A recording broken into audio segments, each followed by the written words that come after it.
ஏறும் போது எரிகின்றான், இறங்கும் போது சிரிக்கின்றான். ஏறும் போது எரிகின்றான், இறங்கும் போது சிரிக்கின்றான்.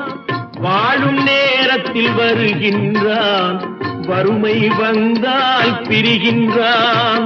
ஒருவன் மனது ஒன்பதடா, அதில் ஒளிந்து கிடப்பது எண்பதடா.